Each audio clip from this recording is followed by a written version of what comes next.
The air smelled like metal and fear. Maya Foster stood in the glowing blue cage, watching as aliens with too many eyes looked at the humans around her. The market was loud with strange sounds and clicking noises that hurt her ears. She pressed her cybernetic arm against her side, trying to hide it under her torn uniform. The metal fingers moved when she thought about it, but they felt cold and wrong. The other humans in nearby cages looked scared, but they still had hope in their eyes. Maya had given up hope 3 days ago. "Next group, step forward," said the tall alien with gray skin. Its voice came through a small device that made the words sound like English. Maya watched as 5 humans walked to the front of their cage. The alien buyers moved closer, pointing and making those clicking sounds. Commander Jake Morrison stood tall even though his hands were tied. Maya had seen him on the news before the attack on Earth.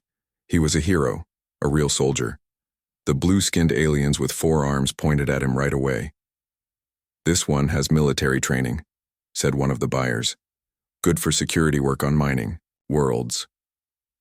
Jake looked around the market, trying to see all his crew members. Maya saw him count the people in each cage. His eyes stopped on her for a moment, but then moved on. Even he could see she did not belong with the others. The bidding started.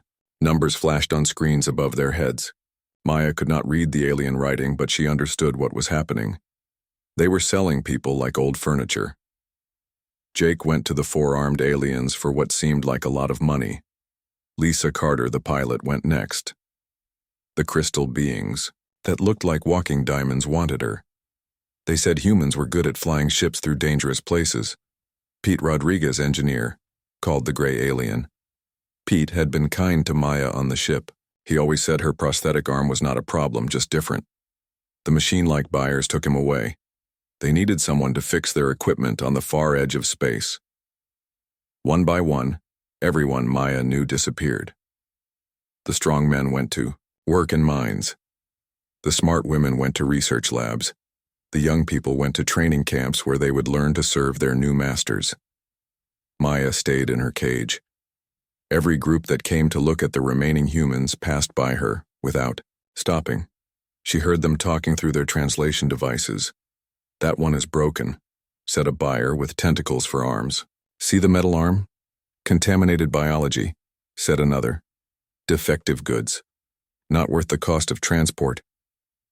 Maya felt her face get hot with shame, but she kept looking straight ahead.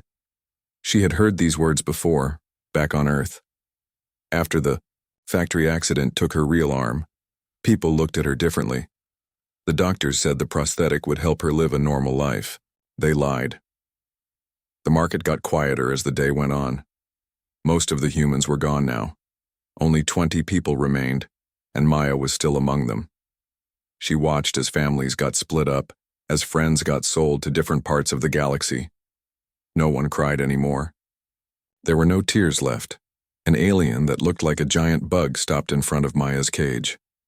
It studied her with compound eyes that reflected the market lights. "What about this one?" it asked the seller. The gray alien looked at Maya and made a sound like sighing. "Damaged goods. The prosthetic makes her unsuitable for most work. She cannot do heavy labor with that arm, and the metal might interfere with our equipment." "What happened to her?" asked the bug alien. "Industrial accident. On their homeworld.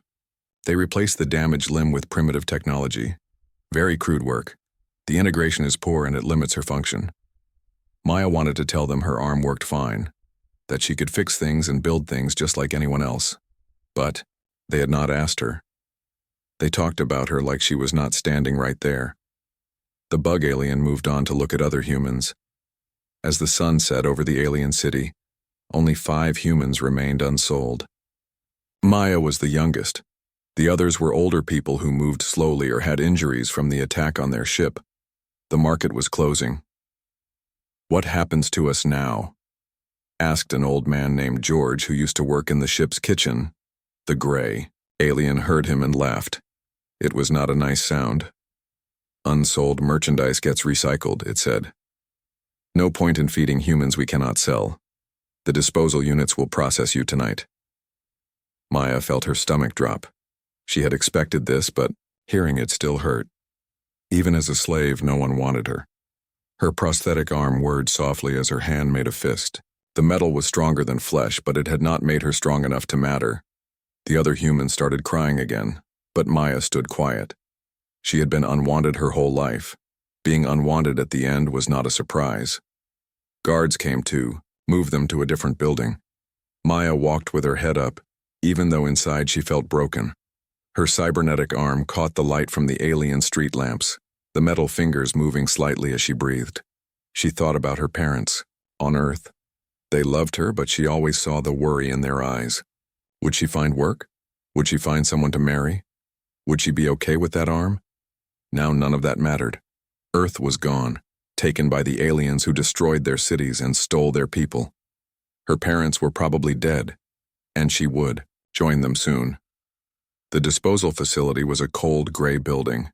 The guards put the 5 humans in a holding room with metal walls. There were no windows, just bright lights that hurt their eyes. Maya sat on the floor and looked at her prosthetic arm. The human doctors had done their best with what they had. The metal was not pretty, but it worked. She could feel through the sensors in the fingertips. She could control each finger with just a thought. Maybe it was not perfect, but it was hers. Outside the room, she heard footsteps. The guards were coming back. Maya closed her eyes and waited for the end. The footsteps stopped outside the metal door.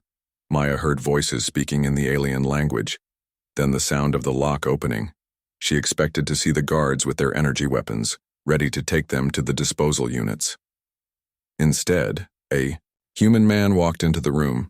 He was older than Maya, maybe 30, with dark hair and tired eyes. His clothes looked like they had seen better days, but they were clean. Behind him stood 2 other humans, a man and a woman who kept looking over their shoulders like they were scared of getting caught. "We do not have much time," the man said, quietly.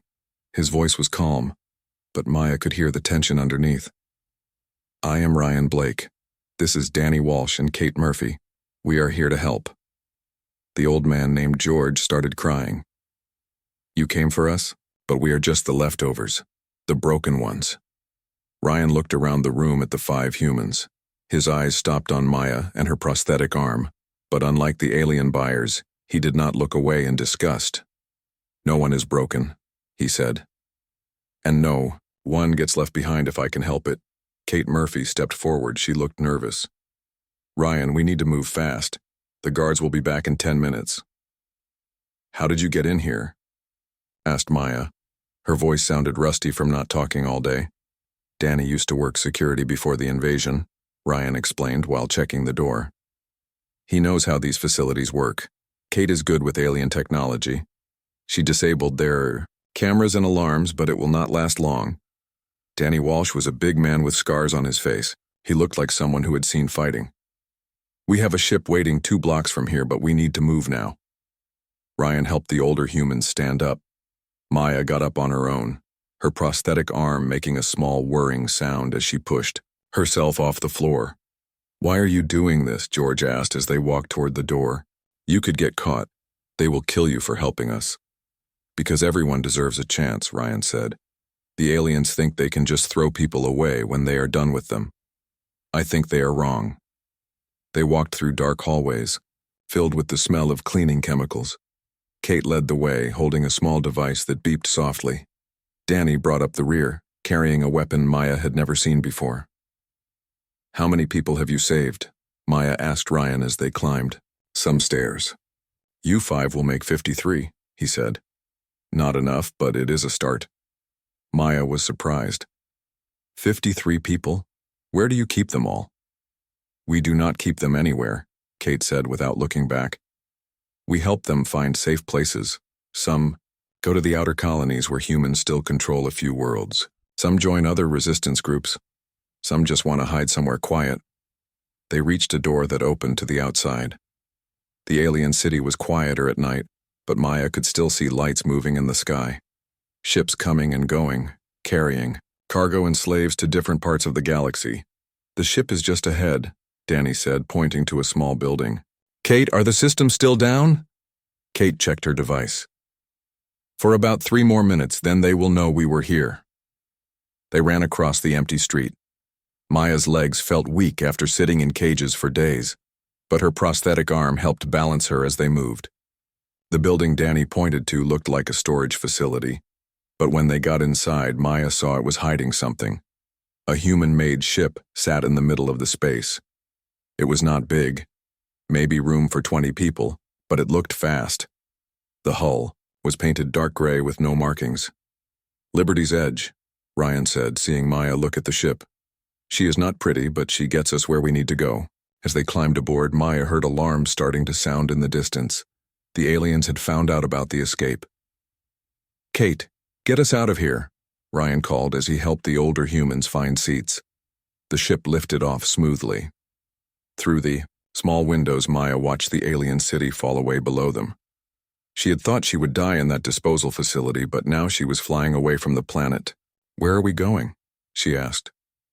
"There is a safe station 3 systems from here," Ryan explained. "We can drop off George and the others there. There are people who will help them find places to live." Maya nodded, but something in his voice made her think there was more to the story. Danny came back from the cockpit area. "Ryan, we have a problem. There are 3 alien patrol ships following us." "Can we outrun them?" Ryan asked. "Maybe, but they are calling for help. We might have more company soon." Maya watched Ryan think about their options. She could see why people followed him. Even when things looked bad, he stayed calm and focused. "Kate, take us through the asteroid field near the 3rd planet," he said. "We know those rocks better than they do." The ship shook as Kate changed course. Maya felt her stomach drop as they dove toward a field of spinning rocks. She could see the alien ships behind them getting closer. "Ryan," Kate called from the pilot seat. "The navigation computer is acting up. These asteroids are throwing off our sensors." Maya stood up without thinking. "I can help with that." Everyone looked at her. She realized they were staring at her prosthetic arm. "The arm," she said, feeling embarrassed. "It can connect to ship systems. I used to fix things on the transport vessel." Ryan studied her for a moment. "Do it." Maya walked to the navigation console and placed her metal hand on the interface. The prosthetic's sensors connected with the ship's computer, and suddenly she could feel the rocks around them like they were extensions of her own body. "Take us left, then down," she told Kate. "There is a gap between the big asteroids." Kate followed Maya's directions. The ship slipped through spaces that looked too small, turning and diving as Maya guided them with her enhanced senses. Behind them, the alien ships tried to follow, but they were too big and not fast enough. One hit a rock and spun away. The other 2 gave up and turned back. "We made it," Danny said, sounding surprised. Ryan looked at Maya with new interest. "That was impressive." Maya pulled her hand away from the console, feeling embarrassed again. "It is just what the arm can do. Nothing special." "I think you are wrong about that," Ryan said quietly. "The safe station was built inside a dead asteroid, hidden from alien patrols." Maya watched through the ship's windows as they flew through the entrance, which looked like a natural crack in the rock. Inside was a small city with lights and buildings carved into the stone walls. "Welcome to Haven Station," Ryan said as they landed. "It is not much, but it is home to about 200 humans." George and the other rescued people thanked Ryan many times before they left the ship. Station workers came to help them find places to live and jobs to do. Maya started to follow them off the ship, but Ryan stopped her. "Wait," he said. "I want to talk to you." Maya felt nervous. Maybe he had changed his mind about helping her. Maybe he thought she was too much trouble with her metal arm. "Sit down," Ryan said, pointing to a chair in the ship's common area. Kate and Danny were still there cleaning their equipment. "You did something back there that I have never seen before," Ryan continued. "Your arm connected to our ship's computer. How does that work?" Maya looked down at her prosthetic. "The doctors put neural interfaces in it. They said it would help me control it better, but it can also connect to other electronic systems if they are compatible." "Compatible with what?" Kate asked, looking interested. "Human technology, mostly. Sometimes alien tech works too, but it depends on how they built it." Danny leaned forward. "Have you tried connecting to alien systems before?" "A few times," Maya admitted. On the transport ship, some of the control panels were stolen from alien vessels. I could make them work, but the connection felt strange, like the technology was thinking in a different language. Ryan exchanged looks with Kate and Danny. Maya could tell they were having a silent conversation. "Maya," Ryan said finally, "how would you feel about staying with us for a while? We could use someone with your skills." Maya blinked in surprise.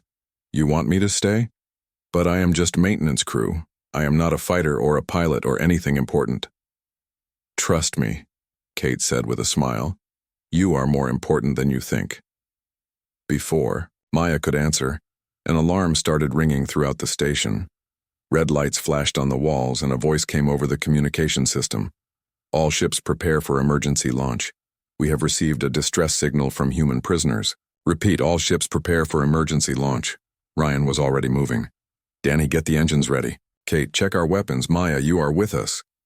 "But I have not said yes yet," Maya protested as they ran toward the cockpit. "You can say no after we save these people," Ryan called back. The Liberty's Edge launched with 5 other ships from Haven Station. As they flew through space, Ryan explained the situation to Maya. The distress signal came from an asteroid mining facility in the Kepler system.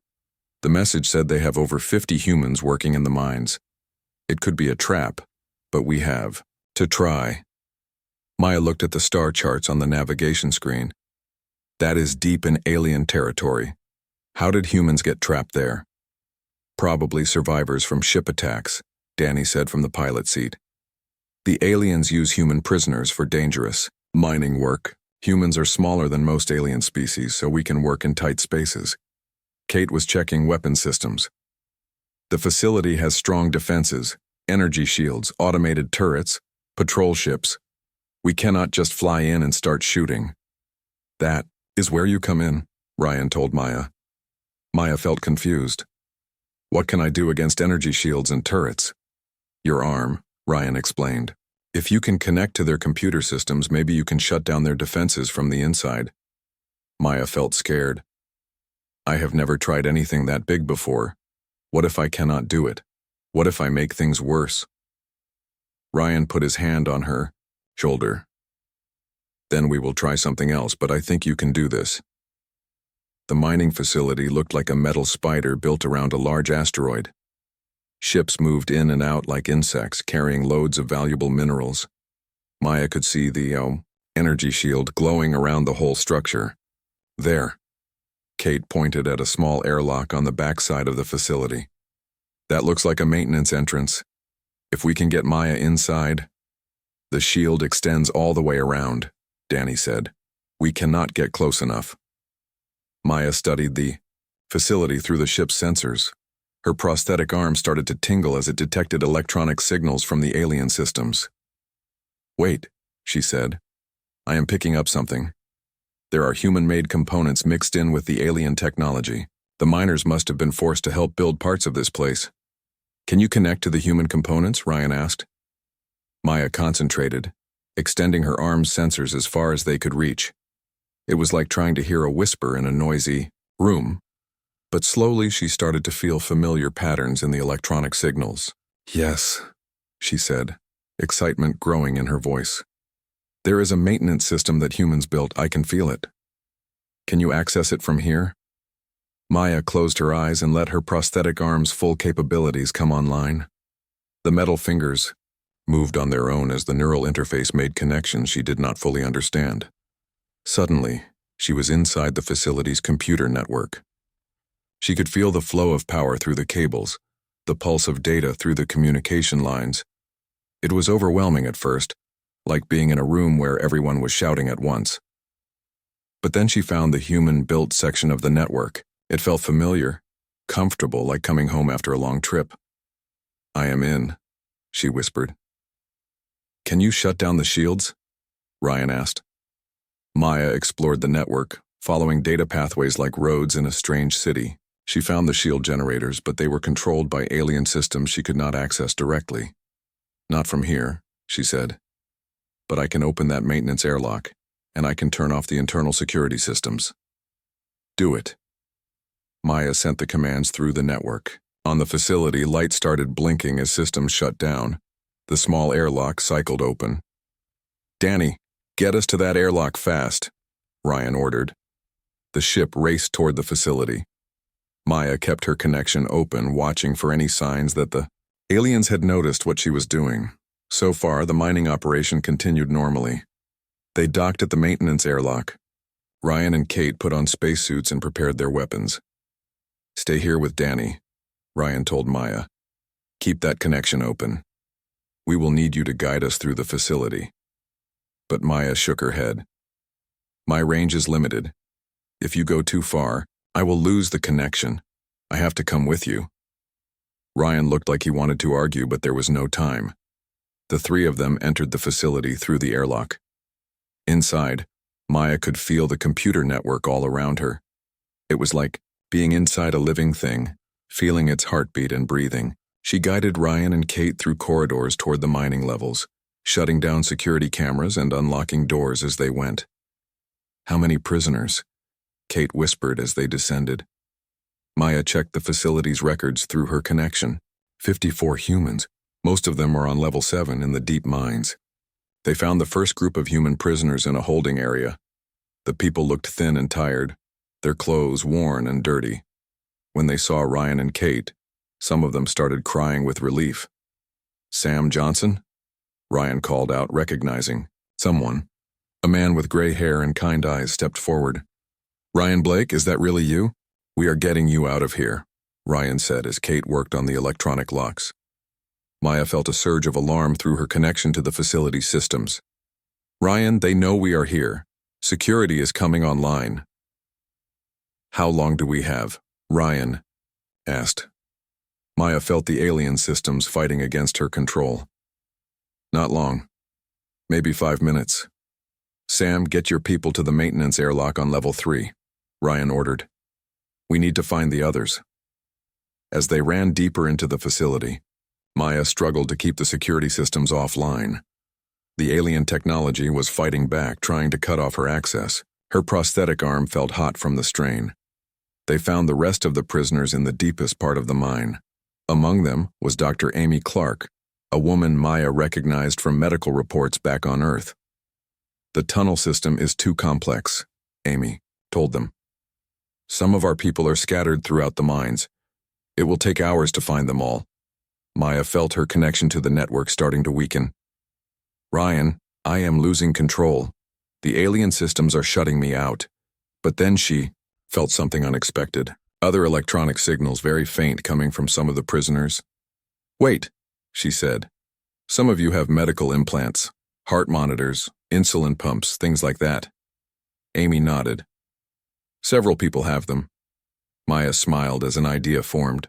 I can connect to those devices and use them to extend my network range. We can find everyone. 3 months after the mining facility rescue, Haven Station had grown. The asteroid now housed over 400 humans, and more arrived every week. Maya sat in the station's workshop, surrounded by pieces of alien technology that she had learned to understand and modify. Her prosthetic arm had changed too. Dr. Amy Clark had worked with her to upgrade the neural interfaces, adding new capabilities that Maya was still discovering.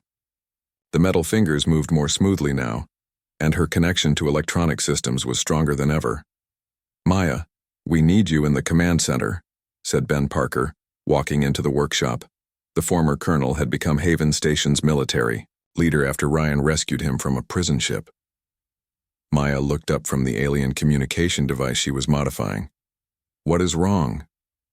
We just got word about a transport ship full of human children. The aliens are moving them to a training facility, where they will be turned into servants. Ryan wants to intercept the ship, but their defenses are too strong for a normal attack. Maya put down her tools and followed Ben to the command center. The room was full of people studying star charts and tactical displays. Ryan stood at the center, talking with Kate and Danny about attack plans. The transport has escort ships and energy shields, Ryan was saying. We cannot get close enough for a boarding action. What about long-range weapons? Asked Julie Stevens, a pilot who had joined them after the mining rescue. Kate shook her head. Too risky with children on board.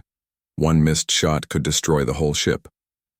Maya looked at the tactical display showing the alien transport. How many children? Intelligence says about 30, Ben replied. Ages 8 to 16. The aliens take them young so they can be trained more easily. Maya felt anger building in her chest. Taking adults was bad enough, but children were innocent. They deserved to grow up free. I have an idea, she said quietly. Everyone turned to look at her. Even after months of successful missions, Maya still felt nervous when people stared at her. The transport ship will have human-built components, she continued. The aliens often force their prisoners to help maintain their ships. If I can connect to those systems. From how far away? Ryan asked. Maya had been testing her range with the upgraded prosthetic. Maybe 2 kilometers if the connection is strong. Tony Martinez, the newest member of their team, looked skeptical. Even if you can connect, what can you do? Shut down their engines? That might hurt the children. Not shut down, Maya said, walking to the tactical display. Redirect. I could make the transport ship change course, maybe even force it to land somewhere safe. Ryan studied the star charts. There is a small moon in the Tau Cetus system. No atmosphere, but our ships could dock with the transport there. The escort ships would still be a problem, Danny pointed out. Maya smiled. Not if they cannot see what is happening. Over the next 6 hours, Maya worked with Dr. Lisa Coleman, a scientist who specialized in alien technology. Together, they modified one of their ships with equipment that would boost Maya's neural interface range and power. This is experimental, Lisa warned as they installed the new systems. We do not know what the long-term effects might be on your nervous system. Maya touched her prosthetic arm. We have to try. Those children need our help. The rescue fleet launched 12 hours later. Maya rode in the modified ship with Ryan, while Kate and Danny led the other vessels. As they approached the transport's location, Maya began extending her electronic senses. At first, there was nothing. Then, at the edge of her range, she felt the familiar pulse of human-built technology mixed with alien systems. I have it, she said, her metal fingers moving as the neural interface made connections. The transport ship has human components in its navigation and life support systems. Can you control it? Ryan asked. Maya concentrated, following data pathways through the ship's network. The alien sections felt cold and logical, while the human-built parts felt warm and familiar. Yes, she whispered, but the escort ships are monitoring everything. If I make big changes, they will notice. Then we make it look like an accident, Ryan said. Maya began small modifications to the transport's navigation system. She made it look like equipment failures, random errors that would cause the ship to drift off course. The alien crew would think they were having technical problems. The escorts are falling back, Kate reported over the radio. They think the transport has engine trouble. Maya guided the transport ship toward the small moon, making the course changes look like the result of system failures. The alien crew sent distress signals, but their escorts were too far away to help quickly. Transport is entering the moon's orbit, Danny announced, beginning docking procedures. Maya felt sweat on her forehead as she maintained her connection to the ship's systems. The upgraded neural interface was working, but it took tremendous concentration to control alien technology from such a distance. Ryan and his team boarded the transport through the docking port. Maya watched through the ship's internal cameras.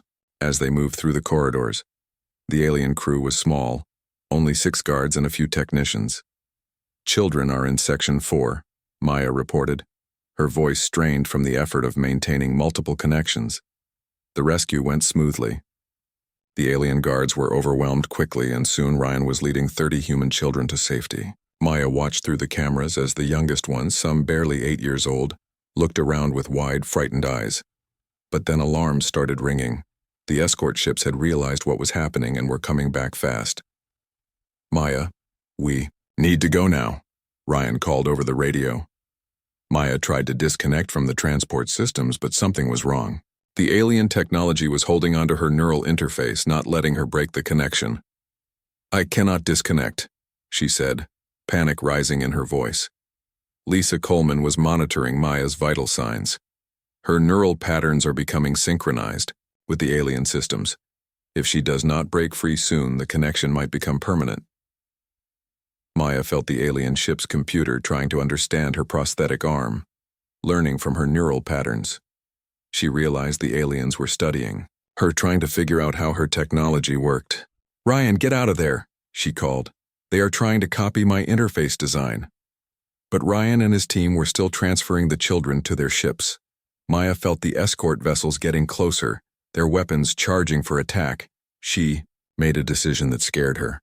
Instead of trying to break free from the alien system, she went deeper into it. She let her consciousness flow through every circuit and data pathway in the transport ship. Then she turned the ship's own systems against itself.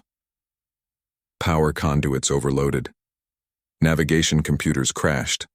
Life support systems shut down in sections, where no humans were present. Within minutes, the transport ship was dead in space.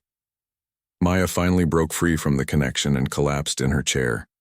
Lisa Coleman rushed to check her vital signs while Ryan's voice came over the radio. "All ships, we are clear." Maya, that was incredible. But Maya could barely hear him. The neural feedback from controlling an entire alien ship had left her exhausted and disoriented.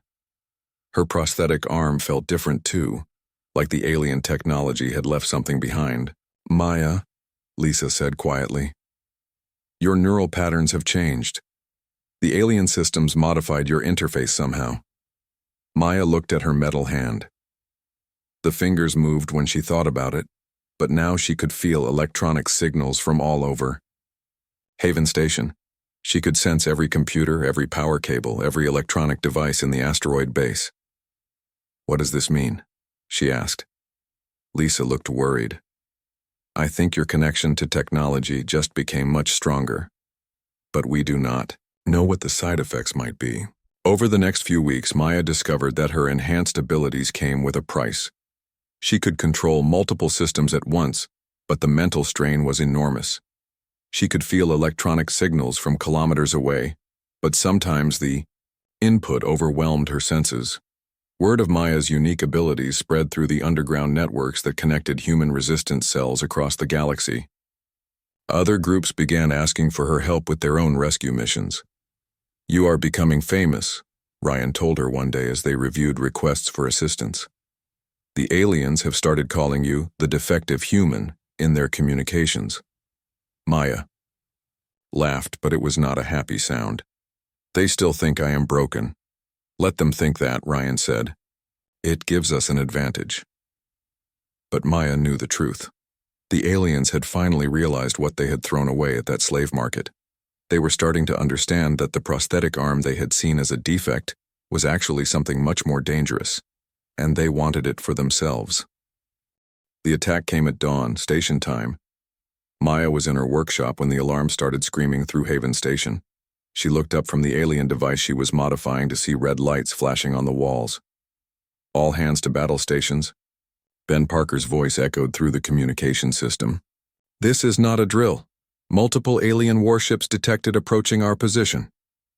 Maya grabbed her tools and ran to the command center. The main screen showed a terrifying sight. 12 massive alien warships surrounding the asteroid base. Each ship was larger than Haven Station itself, bristling with weapons and energy shields. Ryan stood at the tactical display, his face grim. Kate and Danny were at their stations, while Dr. Coleman worked frantically at a computer terminal. "How did they find us?" Maya asked. "We think they tracked the electronic signatures from your recent missions," Lisa replied without looking up. "Your neural interface leaves a unique pattern when it connects to alien systems. They finally learned to trace it." On the main screen, a familiar gray alien appeared. Maya recognized it as the same species that had tried to sell her at the slave market months ago. "Humans of Haven Station," the alien said in translated English. "We know you have the defective human with the modified limb. Surrender her to us and the rest of you will be allowed to live as slaves. Refuse and we will destroy your entire facility." Maya felt cold inside. After all this time they still called her defective. But now they wanted her. "They are not getting you," Ryan said firmly. "We will find another way." "What other way?" Maya asked, looking at the tactical display. 12 warships against our 6 small fighters? We cannot win this fight." Ben Parker joined them at the tactical station. Our shields will not hold against that much firepower for more than a few minutes. And we have over 400 people here, including those children we just rescued. Maya watched the alien ships on the screen. They were moving into attack positions, their weapons charging. In a few minutes, they would start shooting and Haven Station would be destroyed. But as Maya looked at the display, her enhanced prosthetic arm began picking up electronic signals from the alien fleet. Her neural interface, changed by months, of connecting to alien systems could sense the data flowing between the ships. "Ryan," she said quietly, "I can feel their network." Everyone looked at her. "What do you mean?" Ryan asked. "The alien ships are all connected to each other through their communication systems. They share tactical data, coordinate their attacks, control their weapons together." Maya's metal fingers moved as her brain processed the signals. "If I could connect to that network from here?" Kate asked. "They are kilometers away." Maya touched her prosthetic arm. The alien technology from the transport ship incident had left changes in her neural interface that she was still discovering. "I think I can reach them," she said, "but connecting to that many systems at once, I do not know what it might do to me." Dr. Coleman looked up from her computer. "Maya, your neural patterns are already unstable from the recent upgrades. Attempting to interface with 12 alien warships simultaneously could cause permanent brain damage or worse." Maya looked around the command center at the people she had come to think of as family. Ryan, who had chosen her when no one else would. Kate and Danny, who had trusted her with their lives on dangerous missions. Dr. Coleman, who had worked to understand her unique abilities. Ben Parker, Julie Stevens, Tony Martinez, and all the others who had made her feel wanted for the first time in her life.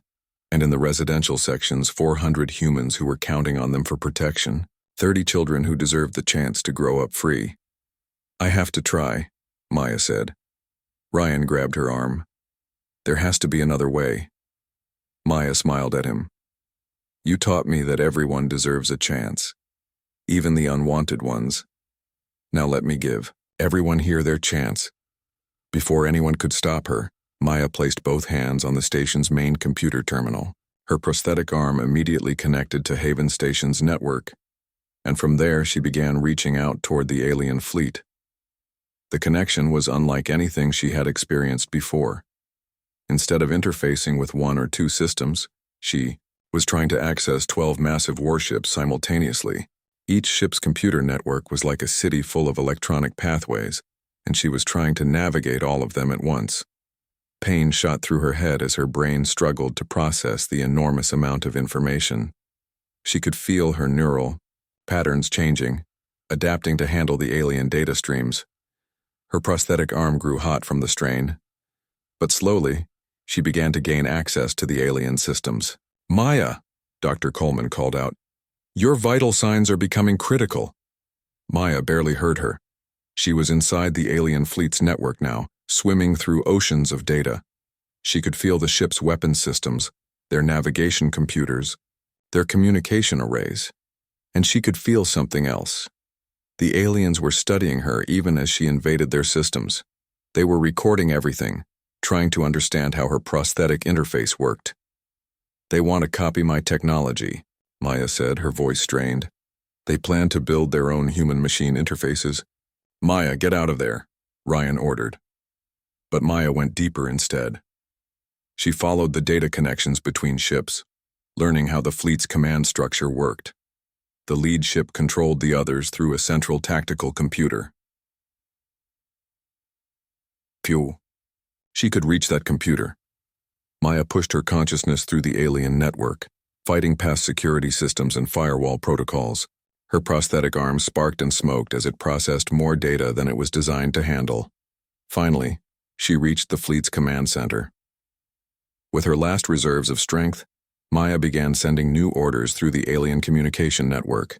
She made the ship's computers believe they were receiving commands from their own admirals. On Haven Station's main screen, everyone watched in amazement as the alien warships began turning their weapons on each other. "Target the lead vessel," Maya whispered, her voice barely audible as she continued sending false commands through the network. "All ships, open fire." The alien fleet erupted in chaos. Ships that had been working together moments before were now shooting at each other. Their own coordination network turned against them. Explosions bloomed in space as the warship's powerful weapons found their targets. But the strain was too much for Maya. Blood ran from her nose as her brain struggled to maintain connections to so many systems at once. Her prosthetic arm was overheating, the metal housing cracking from the electrical overload. "Maya, you have to stop," Dr. Coleman pleaded. "Your neural pathways are burning out." Maya felt her consciousness fragmenting as it tried to exist in too many places at once. Part of her was still in Haven Station's computer, part was in each of the alien warships, and part was floating somewhere in the data streams between them. With her remaining awareness, she sent one final command through the alien network. Every human slave facility in their database received the same message: security lockdown override. All containment systems offline. All barriers opened. Across the galaxy, thousands of human prisoners walked free as their alien captors found. Their own security systems turned against them. Maya collapsed in the command center, her prosthetic arm smoking and sparking. Dr. Coleman rushed to her side as the alien fleet continued destroying itself on the main screen. "Maya, can you hear me?" Lisa asked. Maya opened her eyes. Her vision was blurry, and she felt like her head was full of static electricity. But she was alive. "Did it work?" she whispered. Ryan knelt beside her. "Look for yourself." On the screen, only 3 alien warships remained functional, and they were retreating as fast as their damaged engines could carry them. The others were either destroyed or drifting helplessly with their systems offline.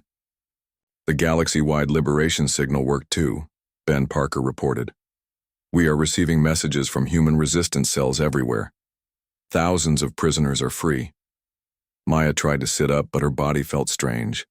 Her prosthetic arm was badly damaged, several of the metal fingers frozen in place, but more than that, she could still feel electronic signals from all over the station. Fainter now, but still present. "The alien modifications to your neural interface appear to be permanent," Dr. Coleman said. "But the good news is that your brain adapted to handle them. You should be fine, though we will need to rebuild your prosthetic arm." Over the following weeks, as news of the liberation spread through human resistance networks, Maya learned the full scope of what had happened. The signal she had broadcast had freed nearly 10,000 human prisoners from facilities across alien space. Resistance cells that had been struggling to survive suddenly found their numbers tripled, but the aliens had learned something too.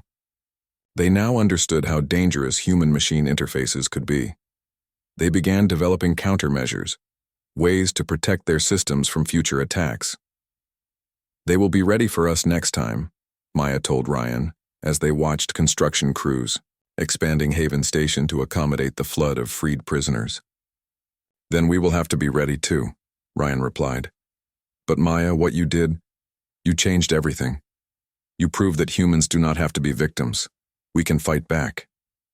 Maya looked at her new prosthetic arm, built with a combination of human, engineering, and alien technology they had captured. It was more